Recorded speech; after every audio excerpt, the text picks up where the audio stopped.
Oh yeah, it's 5150 giving you that mind over matter, coming straight to your dome. So you know what we're gonna do, baby? Ace deuce mentality all the way. So we got to get out there and start to create. Innovate, by the way, never play your hate. See the goal, I'm about to activate. All right, ladies and gentlemen, welcome back to 5150 Media. Of course, Go Blue, University of Michigan, Ann Arbor mentality. We'll talk a little bit more about that later. But I have the privilege to welcome my man, Ernest, Ann Arbor native, from what I gather, but we could go back a little further if we need to. But Ernest, tell who you are and tell what you are. Go right ahead, brother. All right, yeah. So I'm Ernest Courant. I grew up in Ann Arbor. I was actually born in New Jersey, but moved to Ann Arbor 5 months old, so pretty much native. Um, Grew up in the same neighborhood as Dion.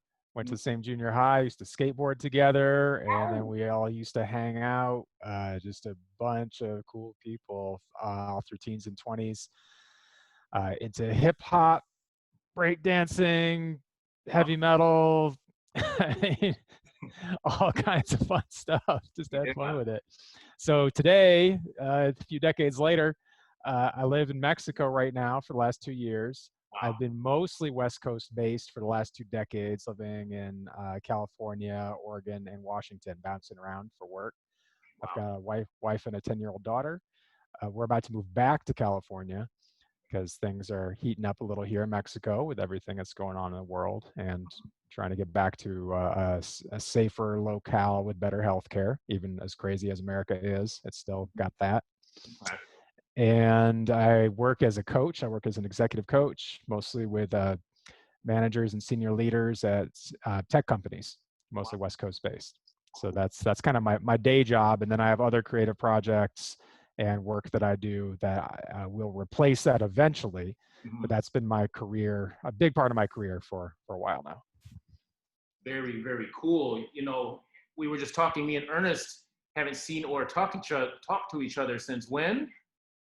Well, we lived together in 93. 93. And I'm sure I saw you a couple times after that, but probably not since the mid-90s. Wow. I know I kept tabs on you. I heard stories from Ed because I stayed in touch with Ed Williams for a while when you guys were both in Florida. Yes. But yeah, I have not seen or talked to you in person since probably mid-90s. All right. Well, you know, my show started out geared towards, I got really into entrepreneurialism and self-development, and definitely hit the cuspid of the coaching industry of understanding what was going on in that industry. I'm like, wow, I wish I was seeing this 30 years ago. Just the whole self-development industry and coaching is like, man, if someone would have dropped that in our junior high, elementary schools, there's no telling where everybody would be right now. Yeah. Ernest is a gentleman. Like I said, we've been seeing each other, knowing each other for no telling how long. Like you said, junior high. And Ernest is a gentleman.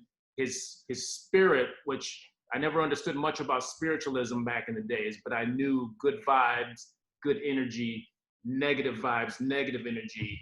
I understood that because when I would hit people with negative energy, I would feel it. When I hit people with good energy, I would feel it.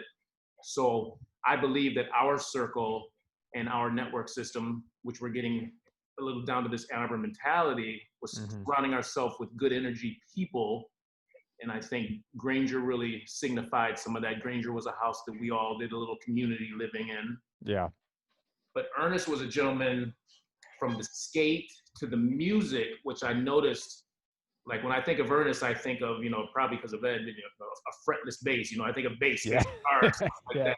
That's what I think of you. But I also think of art, of a great human being, music, almost what Community High stands for is when I think of you. Wow, right on. Thanks, man. Yeah, you know, I get that energy because you went to community with us, right? I did, yeah. Yes. Did you? I graduated in 91. I started second semester in 9th grade, transferred over from 4th second semester. So I was at Kikami for 3.5 years. Okay, and for anybody that doesn't know, Community High is a school in Ann Arbor, Michigan that is really geared towards creating yourself. What do you think of when you think of community high school? Well, I mean, freedom. Just when I went there, I mean, some of the things that just stood out was how they did things differently. All the teachers were on a first name basis with the students. No Mr., Ms., Mrs. There were no bells. Hmm. It was an open campus, so you could come and go as you pleased. You could leave. They had an hour-long lunch when I started there, so everyone would leave at lunchtime and go have lunch and do stuff. A lot of artists, a lot of skaters, and we were there in the late 80s, early 90s when it was still kind of the reject, outcast, creative weirdo school. Right. Um, After that, by the time my little brother tried to get in, it had become the desired school to get into out of the Ann Arbor public school system. And Interesting. they were becoming more of this like college prep, oh, we're very academically elite Wow. type of thing mixed in with the creativity.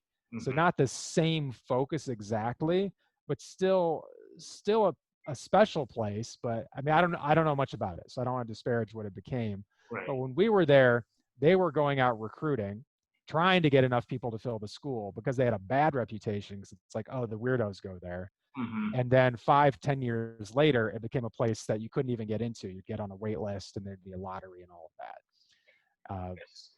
But yeah, I mean, what it stood for, it was born out of the late 60s, early 70s. I think it was founded in the early 70s by Wow. a bunch of hippie educators, idealistic. Hmm. You actually, one cool thing is you could get credit for life experience there. You I could do remember those, that. Yeah. yeah, as independent studies. Wow. And so I took classes, I took music classes at Washtenaw Community College Hmm. and got high school credit for those, which Wow. was great because I was a high school kid in there with college students Hmm. studying music way more advanced than I could get in a high school. Right. But also I got credit for independent projects I did. I probably got credit for washing dishes at my job. I mean, I don't even remember. But Woo. you could package all kinds of life experience things in and get high school credit for it, which I thought was great. Now, on your travels through the world and meeting people, have you ran into anything similar to that, to a community high? In college, yeah, but not for a high school, not a public high school. No, Yeah. I've never seen anything that adventurous. Um, I more recently, so raising my kid, we were always trying to find the best school for her, and Hmm. she's a very creative type. And so we looked at different things. She's gone to Waldorf schools, she's gone to Montessori schools. Those both have advantages, but honestly, they're more traditional in many ways than community high was. Interesting. There's the whole unschooling movement, and we actually found a school that literally you just drop your kids off and they just do whatever they want. Wow.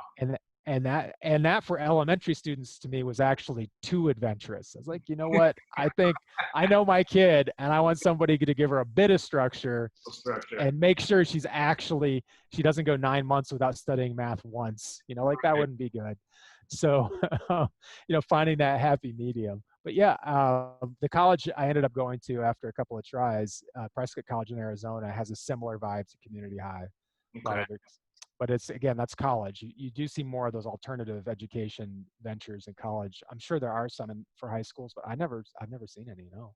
Yeah, I've never seen that at all. Have you now when going to these colleges? Do you have any discussions with faculty members just to let them know the way you think and where your thinking came from, as far as looking at their structure, their school, and maybe even not necessarily, as I would say, giving advice, but saying, "Hey, I'm here.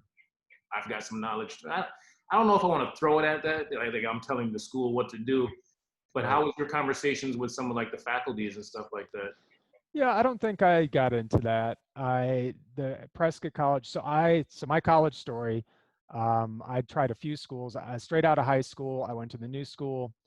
Um, what's it called? The new school for What city are we talking something, about? something, something. Anyway, it's called the new school for short. It's New Okay. York City, so In New in York. Manhattan. Okay, Manhattan. Okay.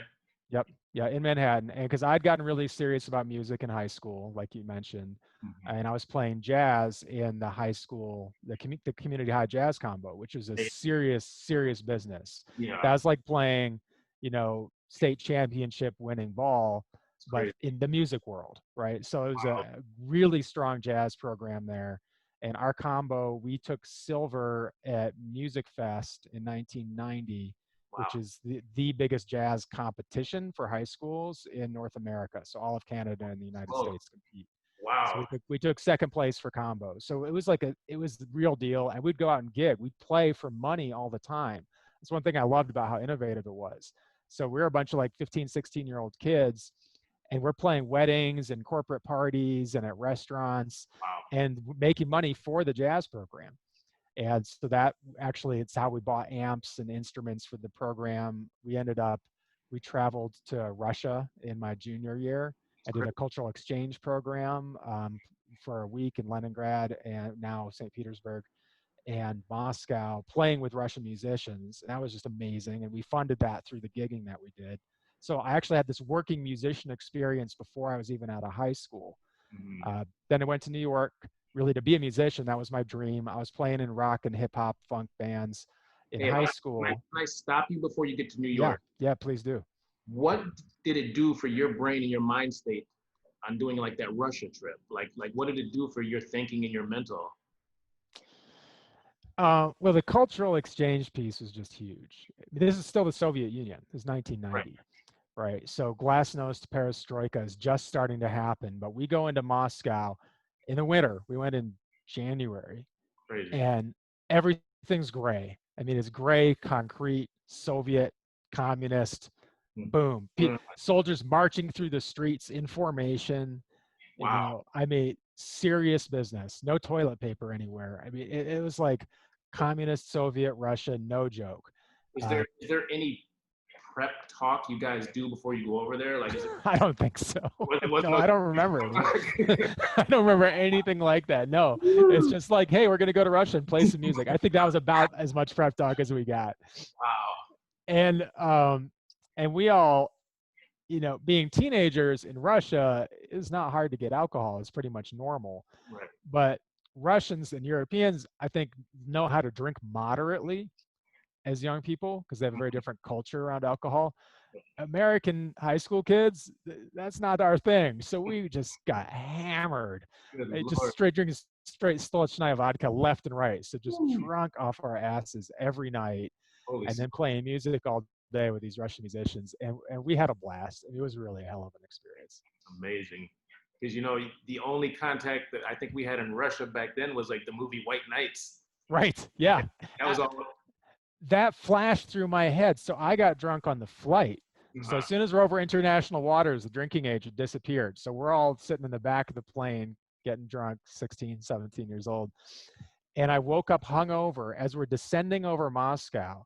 And I'm all sweaty and I've got a headache and feel messed up. And I look out the window and it's the same view as when Mikhail Baryshnikov is terrified his plane is going to go down. I don't remember the exact scene, but there's something where he's like, I'm going to land and they're going to lock me up and I'm terrified to be back in Russia. And he's all freaked out. And I woke up and seeing the same view more or less that he saw. And that scene from that movie flashed into my head and made me really paranoid. That's crazy. Yeah, it was nuts. I hadn't thought about that in a while. Wow, that's amazing. I mean, that's got to be so great for, I don't want to say children because we're not children, maturing into adults, just to do something like that. It's got to just open up your brain to like just different. Absolutely. And I'll tell you that the coolest thing in terms of developing as a human being was that we spoke almost no Russian, and the Russians spoke almost no English. But we played music together, and we all knew how to play the music and read the music. So we jammed together, and it's improvised music. I mean, jazz is mostly improvisation. So we're improvising, playing off of each other, and communicating with each other through the music in a way that we actually felt like we'd made a really strong bond, like made friends with people. Wow. Barely able to say a word that either of us understood. You know, that's very deep what you just said. I think that's way deeper than even I think what we're comprehending together right now. It makes me wonder, like, has anyone wrote any literature or a book on something like that? Because that, I mean, I had no idea. Yeah, I don't know. Because I noticed in some of my studies, they were saying, and I know I'll murder the percent, but they're saying just body language without the verbal is like it was a high percent. Yeah. Like I want to say past 75 of just what is being communicated. Right. And stuff like that with music makes me think that you guys, the vibing and the energies. I'm familiar with a similar study because I've taught public speaking a lot. Okay. And coached people on public speaking. And there was a study that we used to refer to where it's something like 70-80% of persuasion is nonverbal. So if you get up in front of everybody and your physical presence and your eye contact and the cues that you give them isn't on point, that will lower your authority in the eyes of the person watching you in terms of persuading them of your points, even if everything you're saying is 100% accurate and persuasive and interesting. Wow. So the nonverbal carries more weight than the actual content of what you're saying, is what the research has found. Very interesting. Man, I mean, we can dig deep into this stuff. I mean, I'm sure the rabbit hole goes so far down deep with the body languages, with the energy, with the music. Like, holy smokes! I mean, that's a great story of just the vibe out and the energy without the communication of the verbal communication with the English versus the Russian. That's amazing. Okay, so now we're transitioning. How does this New York thing happen? You find about the school, you say, I'm gonna apply for it? Yeah. So a new school jazz program, and I dual enrolled with their Bachelor of Arts, so academic kind of liberal arts program. So I was kind of dual enrolled as a 5-year program to get 2 degrees, one Bachelor of Fine Arts in Music, one Bachelor of Arts in liberal arts. And I only ended up staying for a semester.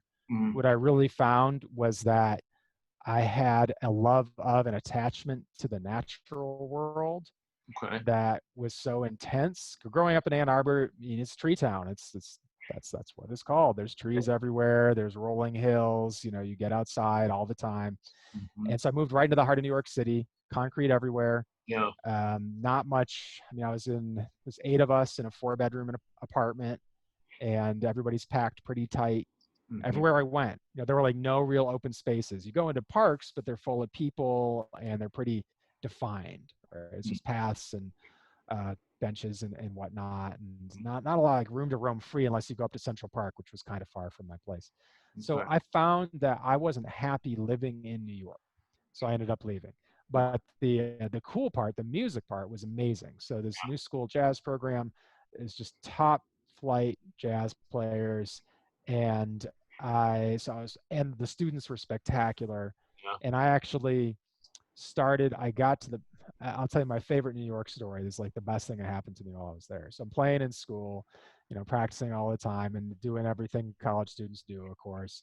But a buddy of mine, his name was Sing Birdsong, most beautiful name for a musician. And his given name. His parents were hippie musicians, I think. And he was in the house band at a jazz and blues club in kind of lower east side of New York. And I went down there with him, and he was a guitarist. So he's playing guitar, and the bassist and I think the saxophonist had some kind of disagreement. So I'm just sitting at the bar, listening, checking it all out, having a good time. So bassist and saxophonist kind of get into it. They're in the middle of a song. They stop playing. They start yelling at each other. They put their instruments down. They take it outside to go fight. Wow. Like just straight throw down. Now the bar is still full of people who came to see the music, right? They're like, I know what's going on. Those guys are out in the street. So Sing walks over to me. He says, "Ernest, can you play the bass for our house band?" And I'm like, "Yeah, but I have to pick up that guy's bass who just stepped outside to fight the saxophone player." And it's kind of, you know, not cool to pick up somebody else's instrument without permission. Like that is a taboo as a musician. He's like, "It's all right, man. He'll understand. We need somebody to play." And you know, I'm a little white kid from the Midwest. I'm in New York City. I'm in this bar packed with people, and this is the old days of New York. This is like, it's kind of a rough scene. I'm like, all right, you know, I'll get up and play. And we played a Herbie Hancock song. Do do do do do. Ding ding ding ding ding ding. I forget the name. Yeah. Is that water? Is that watermelon?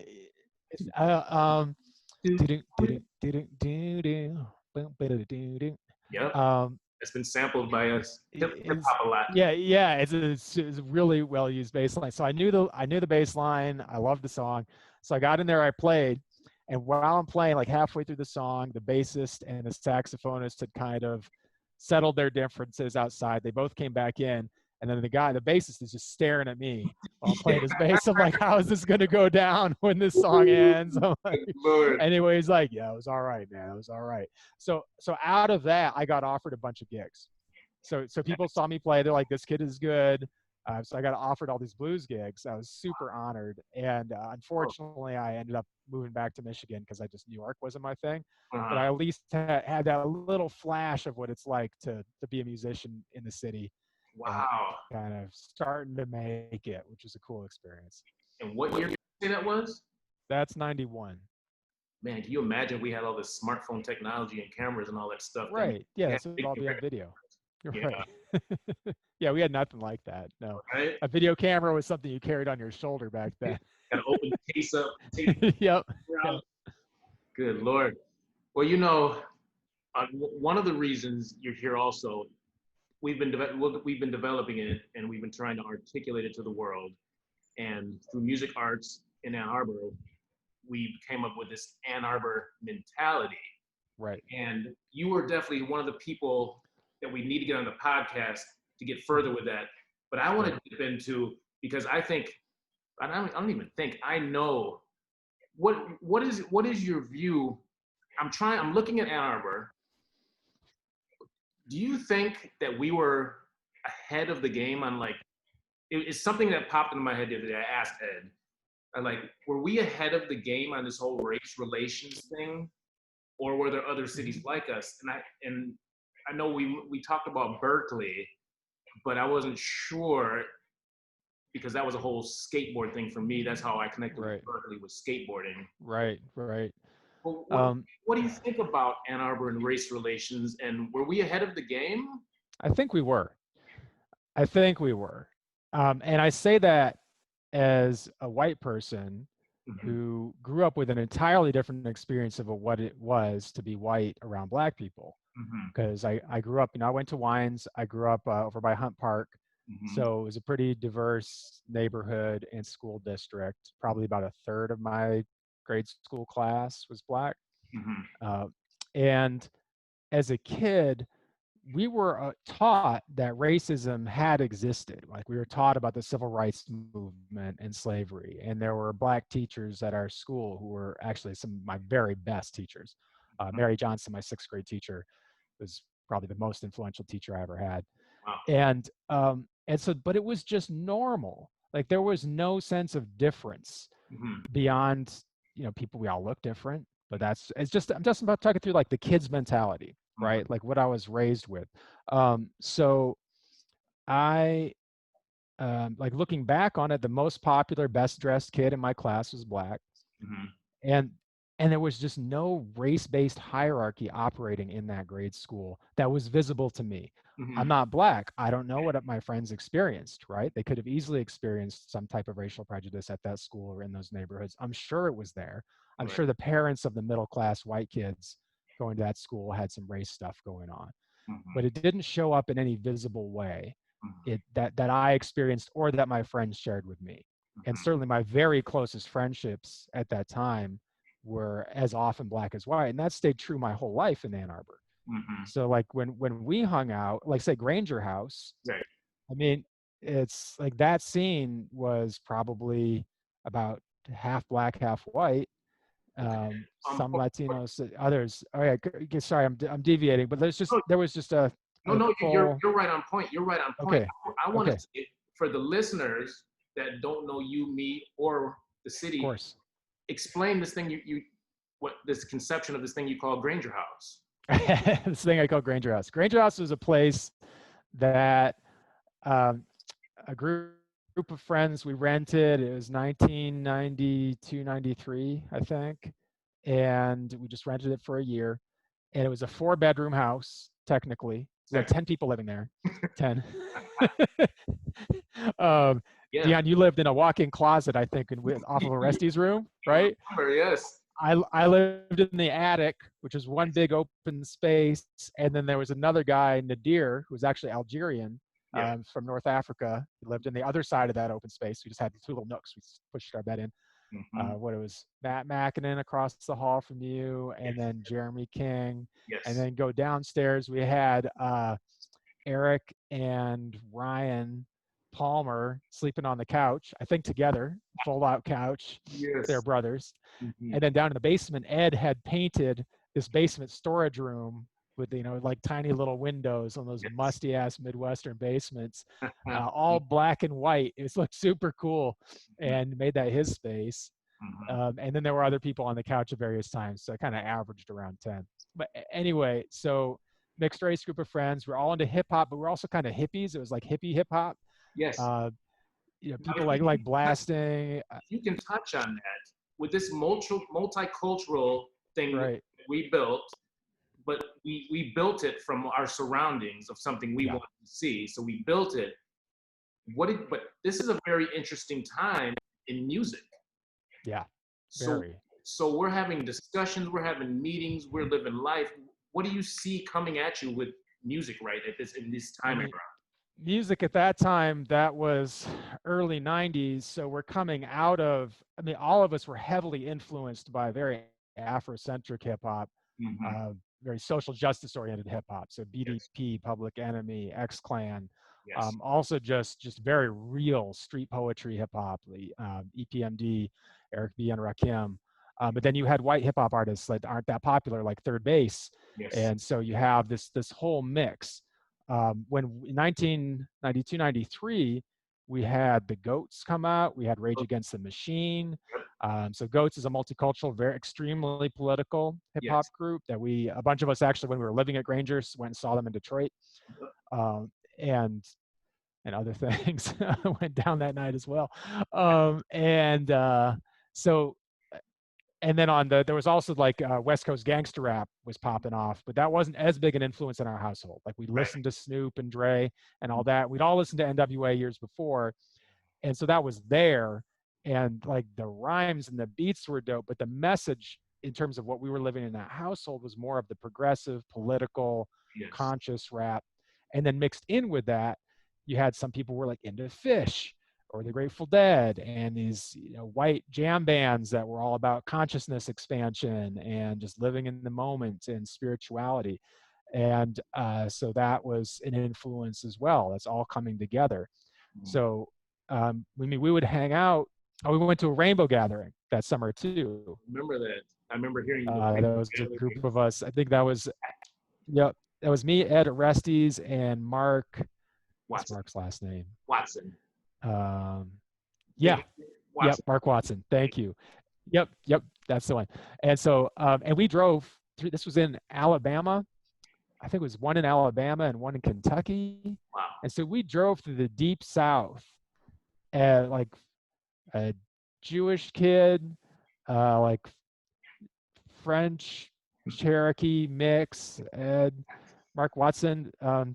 Tall, light-skinned black guy, raised Hare Krishna, and then Orestes, who's half Bahamian, black, and half Greek. Ann Arbor to the We drove through the deep South, and man, we got followed by the police every little town where we filled up gas. Wow. We'd go into a restaurant and sit at a table, and everybody would leave. It was fucked up. But then we went to this gathering surrounded by hippies, and they're all hippies, like seriously, deep in the dropping acid, Grateful Dead, like that type of world, not into hip hop, not urban, not especially multiracial either. So we didn't really fit anywhere except Ann Arbor.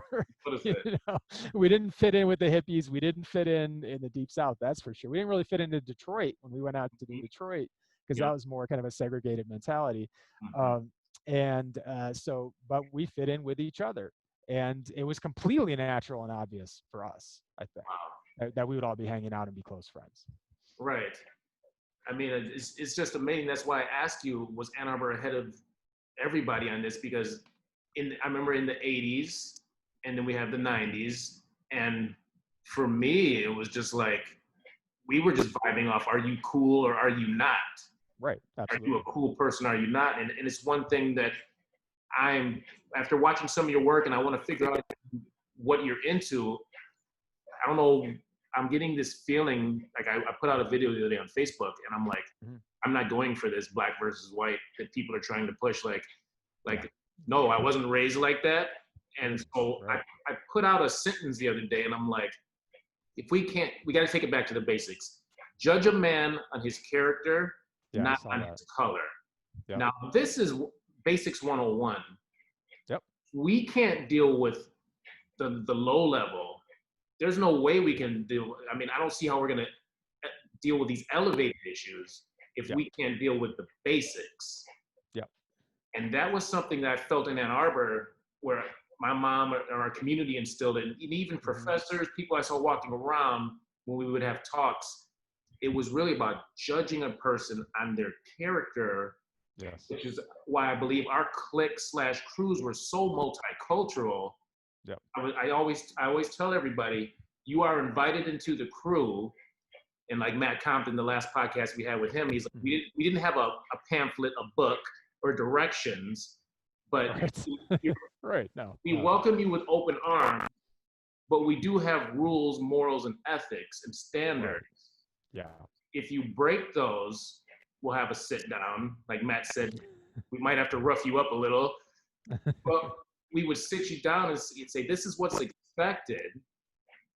And what happened was, if you continually broke these rules, like whether it was thievery, criminal disrespect, racism, you were literally ostracized from the island. And we're like, we're not hanging out with you anymore. Yeah, definitely. And frankly, I mean, that was absolutely one of the fundamental tenets, was like racism is just absolutely unacceptable. Right. You know, I really like that directness. You know, we're at this day and age where I use social media a lot, and I also look at the media, and I'm seeing this white versus black thing popping up. And I'm like, okay, we can deal with police brutality. We can deal with this. But this white versus black thing is a whole different monster separate from that, because we're talking about like civilians. Yeah. We're not talking about police or this or that. We're talking about citizens of the world, because it's happening in other places too. Of course. And so in my heart, you know, which I'd like to talk about some of the stuff that you're into, I'm going to take this on, because it's baffling my brain state to see some of the stuff that people are posting and to see fear. And I also know some good white people that are afraid to speak up about anything because they're scared of being labeled racist for their opinion on issues. And I'm like, in Ann Arbor, we all talked, because prime example, look at you talking in the alley with those people. Yeah. The discussion needs to be discussed. If somebody doesn't understand or is fearful, or if they just can't articulate what's in their head, like, we need to have these discussions. Because if we put these walls up, absolutely, and block everything, it's just going to make more separatism. Yeah, I totally agree. I mean, as far as I'm concerned, racism is bad for everybody. White supremacy is bad for everybody. It's bad for white people, right? Not as overtly or obviously as it's bad for people of color and black people, but it's bad for white people's souls. It's bad for their experience of humanity. They're walking around, they're walking around afraid and alienated, and like trying to preserve their power and their safety and what they think is their little, piece of the pie. And it's just all bullshit. I mean, it's all founded on justifications for our ancestors oppressing people in ways that they thought was cool. They're like, well, you know, we're going to enslave a bunch of people. We better figure out a way to dehumanize them, right? So they build an ideology around dehumanizing Africans so that they can enslave them and bring them to America. And then to maintain that slavery, they deepen that ideology. And then slavery turns to Jim Crow, and they shift it a little bit. And, you know, all these different iterations of racism are all consciously and unconsciously, I think it's a mix, designed to maintain certain power structures. But as a white person, so I reject that completely. But because I grew up the way I did, I'm not afraid to talk to black people, because like many of my best friends are black. I mean, we're talking, I haven't seen you in 30 years and I can still have an honest conversation with you because I know where you're coming from. Exactly. And I'm not afraid you're going to be like, hey, you said that wrong thing about race on our interview, you know, I'm going to shut you down and cancel you. Like, I'm not afraid of that because we have, you know, the prior relationship and the common experience that I know that we're going to be able to talk it out, whatever comes up. So I can be authentic and honest. But I think very few white people have that experience. And that's a big part of how Ann Arbor was ahead of the game, that Yes. we got to grow up with these multiracial groups. That was totally natural. That was the obvious right thing. Mhm. So now as adults, we don't have that indoctrination of fear that many people have. And of course, it's very different for you as a Black man than for me as a white man. But so I'd love to hear more about your experience growing up in Ann Arbor and Yeah. how that, because now you're coming to me like, yeah, we need to break down these walls. But I'm curious if your experience of racism in Ann Arbor in some ways, affected you differently than what I'm talking about as a white person having grown up there. Well, definitely, my experience with racism in Ann Arbor happened at a young age. I can still remember to this day, like being at my uncle's house, and this is in Vassar, Michigan. So this is outside of Saginaw, in the Right. sticks. I'm talking dirt road. Every Right. house Right. is like a mile from each other, maybe like something big. Mm-hmm. I can remember to this day, I was playing across the street with my uncle. He was young for my uncle, like he was, like my younger uncle. Mm-hmm. And there were some kids across at the tire swing, like literally I can still picture it across the dirt road in the other house. And I remember they were yelling, the N word. And I was, man, I had to be, you're talking elementary school. Mm-hmm. Elementary school. Yeah. I remember going to my uncle. I was like, why? What do they mean? Why are they doing that? Mm-hmm. And I'm mixed race, so I'm white and black. My Mm-hmm. mother's white, my father's black. So I've had crazy experience through life from both angles of that. And I remember he said something like, "Oh, just tell him you got a dark tan or something like that, or something." So just for me computing stuff, and I came from Flint, very chocolate, to Ann Arbor, very multicultural, right there, inclusiveness. And so the Ann Arbor experience, I mean, it was nothing but great. It was, That's awesome.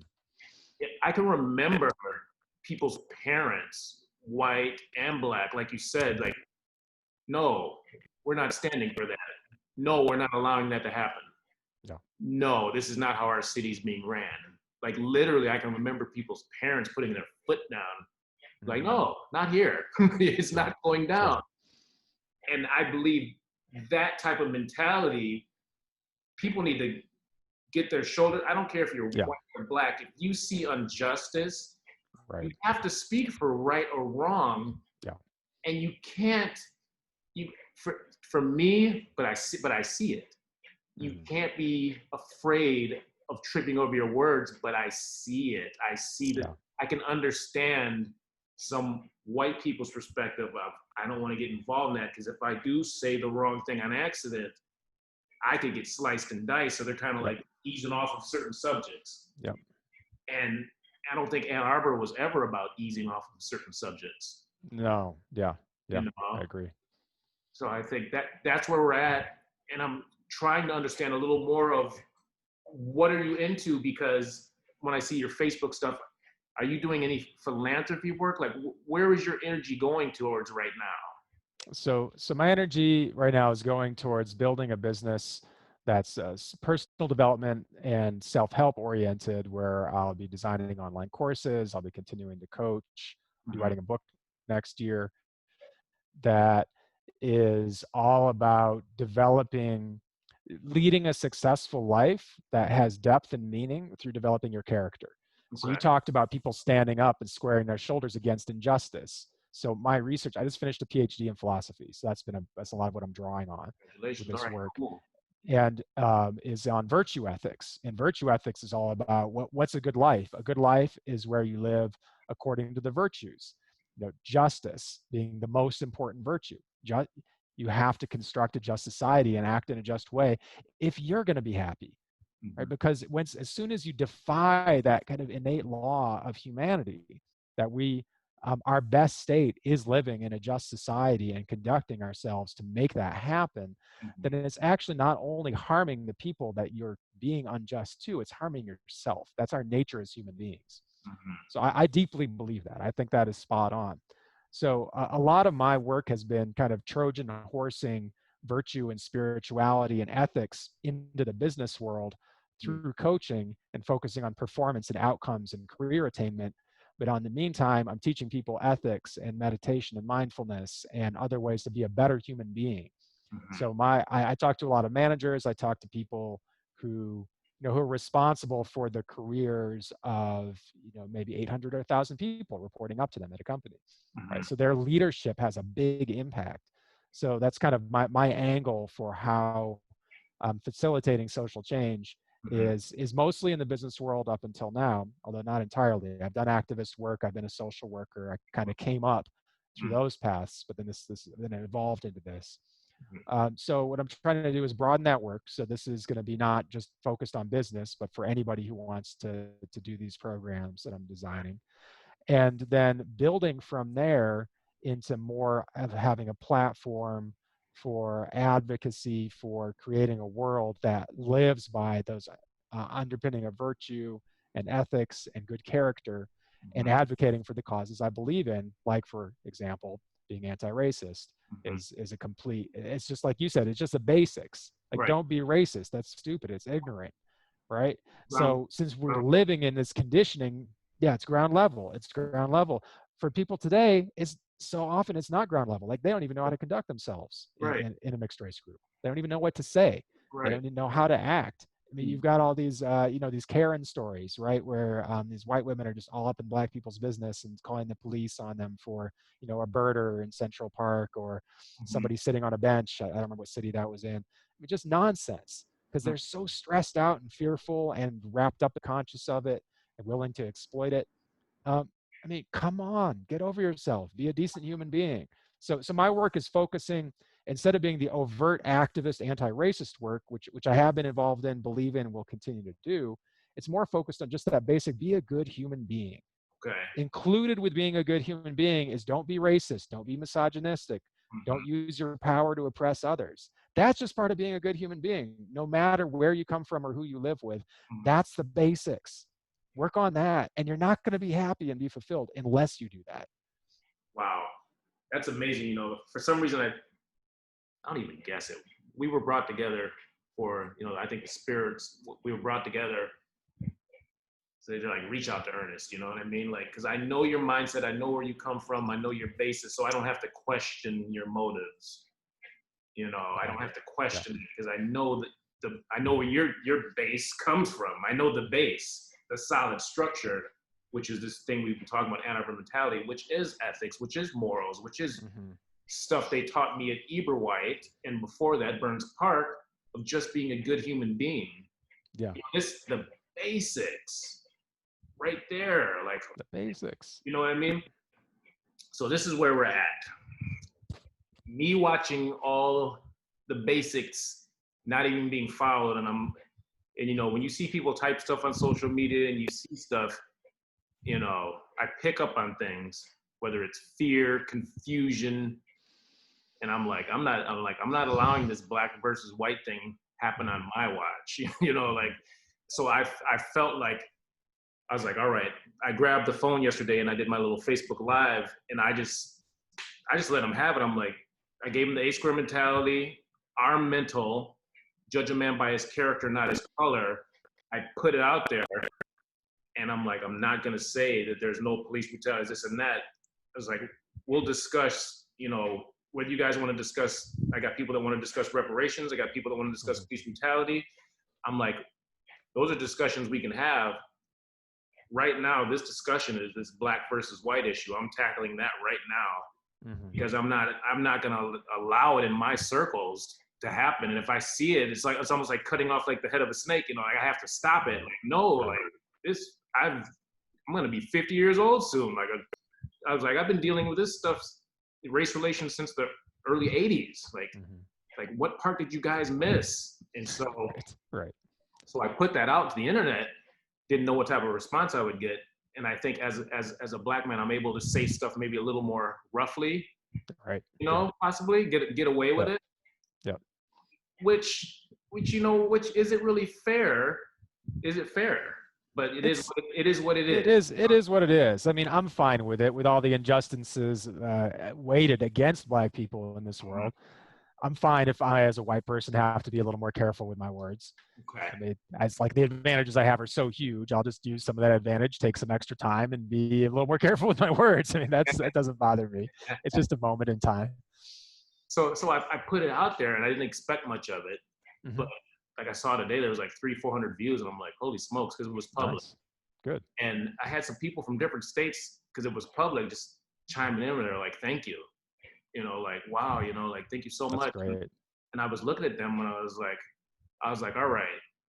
Usually my posts, I'm not a big like YouTuber or anything like that. I'll get like 20, 50, but when it gets to like 100, I'm like, when I see like 300, because literally what I typed was the key word. I literally typed blacks versus whites, race relations, I think is what I typed. And I just put it out there, and people, like, it went through some feeds and some shares, and people saw it. So I'm like, okay, people are feeling this. Definitely. Feeling it, Definitely. And yeah. so I'm like, okay. Well, I think they're. Go ahead. No, you first, please. Well, I'm just saying, okay, I don't see any leadership on the horizon. Maybe you do. I don't see, and I'm not leaving leadership for a president or for these activists. But when I see these discussions, whether it's on the media, I'm talking like people that have been in this game for 30 to 40 years of activism and social stuff. And I'm looking at these conversations, and I'm like, these people, they don't know what to do. Like, they're talking for an hour, but they don't know what to do. So I felt it in me. I'm like, I'm going to say something, because our mentality, that Ann Arbor mentality, like, hello, like, I feel like we have to say something. I completely agree. And I think there are two major things that are shifting right now that give us a historic opportunity to improve race relations. One, well, it's on both sides. So on the one, for white people, after George Floyd's murder, it's on video. You watch it. It's horrifying. It's callous. It's vigorously unjust. Never would have happened to a white person. It's just impossible. It's excruciating to watch. And so white people are finally like, oh yeah, it's real. Police brutality is real. Racism is real. Structural racism is a thing. So you've got this polling data now, 75% or more of white people in America are saying, yes, this is real and it's a problem. And they're actually saying so. So I know for a lot of them, it's lip service. For a lot of them, it's kind of, I'm just going to cover my ass on social media. But a lot of it is very authentic and genuine. People are horrified and don't want this to continue. So white people are open in a way that they usually haven't been. They are less interested in protecting their privilege and more interested in finding justice. At least many are. I couldn't say how many or how much, but it's a shift. It's a profound shift. And because they're being public about it, and because there's a platform now, I'm seeing more and more Black people speaking out more directly, less filtered, more authentic, more candid, and speaking kind of to white people. It's through social media. And just calling out the racism and calling out the privilege and the fragility and all these different issues in this big public forum that everybody's talking about, at least in my circles. I mean, my circles are more, we already cared about these sort of things than average, I'm sure, but it's like all anybody's talking about for most of the last month, which is great because it needs that kind of attention and sustained attention. So I think that's an opportunity for, you post something like that. People are like, yeah, I want to hear it. It's authentic. It's real. You're not holding back. And people are open to those messages on both sides. So what do you see like for some of the next things? Because like, I definitely see what you do, and I'm like, and I already know like your spirit, what's behind it. So I see we got to bring more conversations to the forefront. There has to be more talking. And so we're 100% on the same level. Because what I'm saying is there is no leadership. Like, they don't know what to do. They don't know how to handle these issues. But we do with this Asian mentality. You know what I mean? We know how to handle this. And it's got to be a race relations. Like, we, we there's going to have to be people that come to the forefront, talk about the issues that are sensitive, talk about the stuff that people don't want to talk about. Yeah. That's going to be the beginning phase as far as I can gather. Yeah, I agree. And it's not going to come, it's not going to come from the higher ups, because I don't think the higher ups, they don't have the skill set mentally to talk about these issues, and to this is where I got to learn my articulation, but to talk to the people, about the people, through the people. I don't see the higher ups able to process it. I gotta agree with you. I mean, there's some good modeling from business leaders, and a lot of them are getting called out on hypocrisy. Are you marketing to us through this movement? Are you saying Black Lives Matter just because you want to sell right now? Right. But I think there is. Right. I'm sure that is definitely happening. It's absolutely happening. But then there are business leaders who are authentically on the side of social justice, that are putting their money where their mouth is and actually putting some thought and intention into it. Yes. But those aren't the people to look to. I mean, they're just people who have power. Leaders are just people who have power. They're not inherently any better, or they don't inherently have stronger character. They're not necessarily more virtuous or even more articulate or knowledgeable.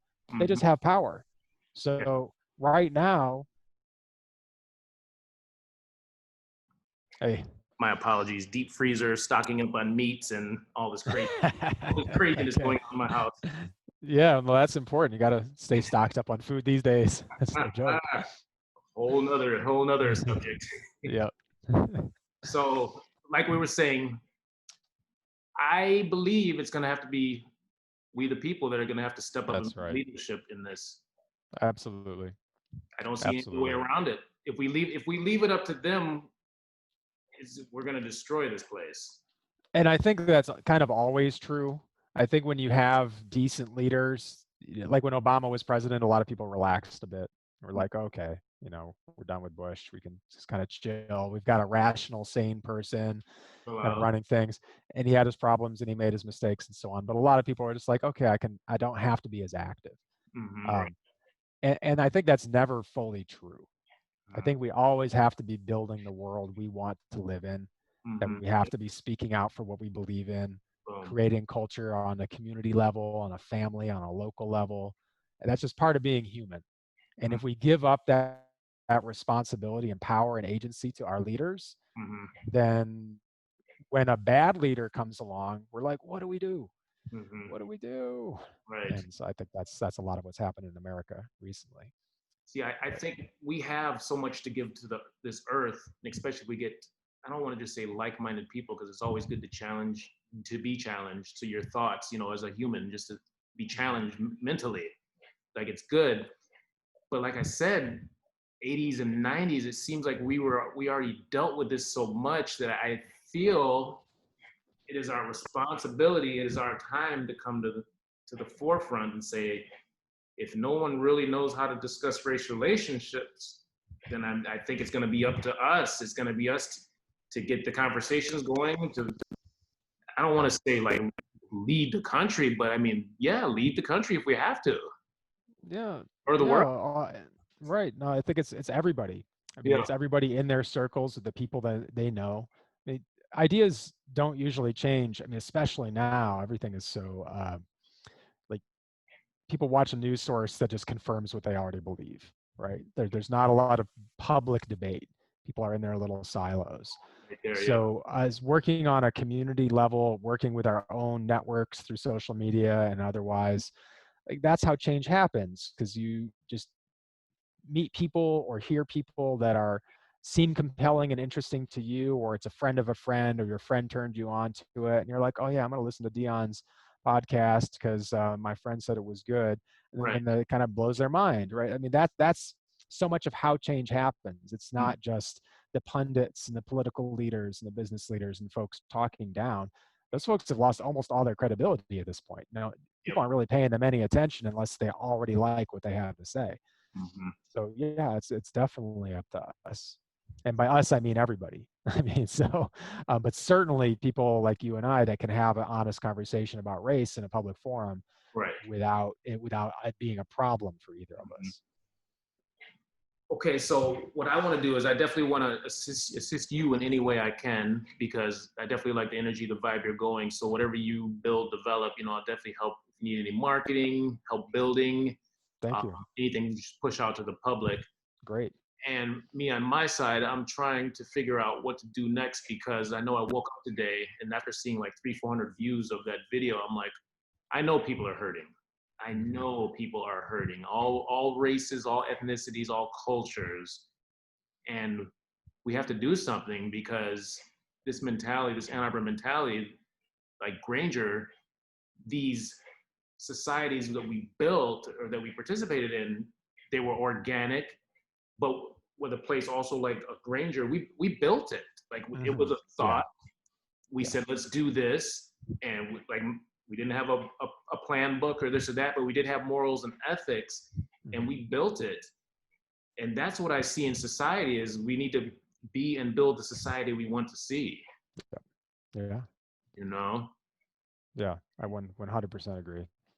So if we can get together on any level as far as pushing these ideals or this energy to the world, I'm with you 100%. I got your back, and I got other people.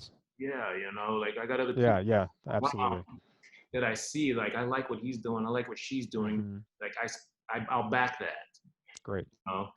Thank you. And likewise, and I'll be building out my social media presence more publicly very soon. Okay. Also, I'm going to be starting a podcast, which is very similar to the conversation we're having. It's myself and a Black friend of mine. His name is Mohammed Bilal. And he works in diversity and inclusion. And we've been talking about it for a few years. We just hadn't gotten around to it yet. And now, like, the time it's so needed. Yes. Like we've been talking about. And it's just going to be, a Black guy and a white guy talking about race. And we'll broaden it from there, but that we have very good, deep, authentic conversations regularly. Okay. And just exactly like what we're doing today, we just kind of want to model that and have those conversations. I mean, like, this is how Black and white people can talk. You can do this too. Right. And just address all the tough topics and get into it. Get into it largely agreeing with each other, but actually go into the deep, authentic, tough situations or topics.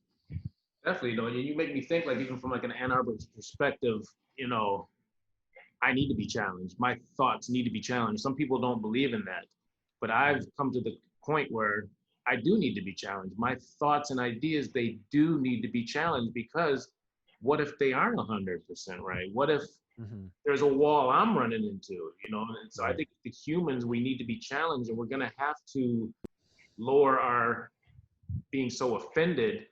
Yeah. Let somebody challenge us and sit there and look at this idea that someone just gave me. Like, I don't agree with that at all. In fact, it makes me mad.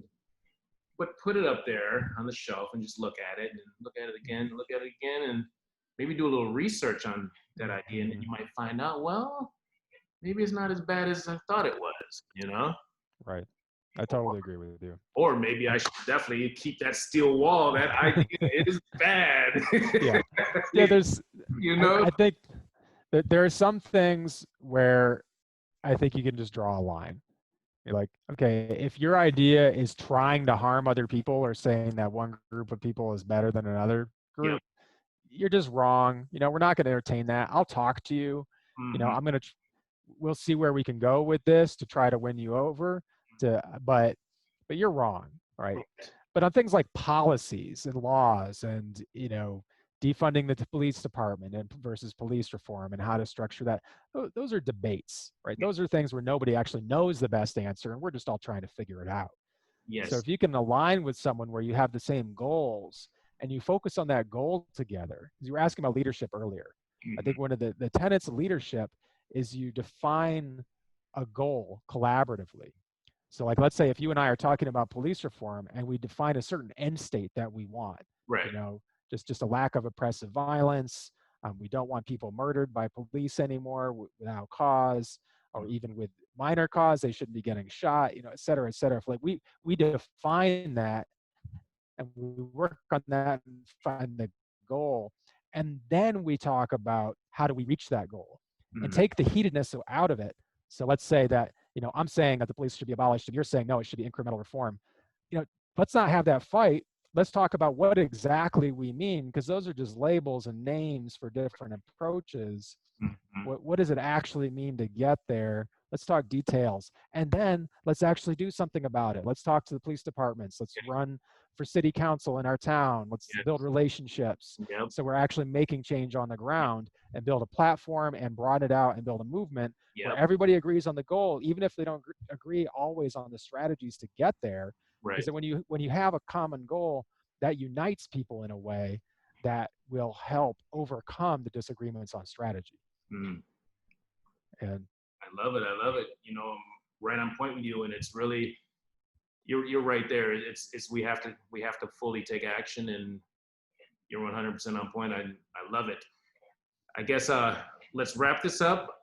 Tell anybody any social media or anything that you want to push out. If anybody wants to follow you or get a hold of you. Oh, yeah, I can be found. Well, it's all a little premature, but I'm Ernest Courant on Facebook. Okay. I don't really have my professional presence up, but it will be up like within a month. Okay. So people can find me. Also, my website is ernest.coach. That'll be launching next month. Just ERNEST.coach, COACH. Okay. So that's my website. Perfect. And I'll be either Ernest or Ernest Courant or Ernest /coach. I mean, I've got that. I'll have that up on Twitter, Facebook, and LinkedIn. I'm Ernest Courant. That's easy. That's already built out. Perfect. What I'll do is I'll drop some links in the box. So if anybody wants to follow, get a hold of you, got any questions, any stuff. And I look forward to seeing your growth. And I say, let's grow together. You know, like I fully back what you're doing, and I know where your base comes from, and I know where your spirit's coming from. So me and the whole Ann Arbor crew, plus other members that you don't see, that you haven't met, that I associate with, we definitely have your back, and would love to see, you know, you just grow with what you're doing. But thanks, Dion. Feelings mutual, Pleasure. 100%. Let me know anything I can do in the future, and I'll definitely be pushing people towards the media you're creating and everything you're doing. Beautiful. All right, Ernest, stay on. Don't hang up. We're going to say peace out to everyone. You want to give a shout out to your daughter, anybody? You got a daughter? Yeah, my daughter, Talia. Shout out to Talia. Hey, where Talia? All right, y'all. Peace and hair grease, everybody. One love. We'll talk to you guys soon.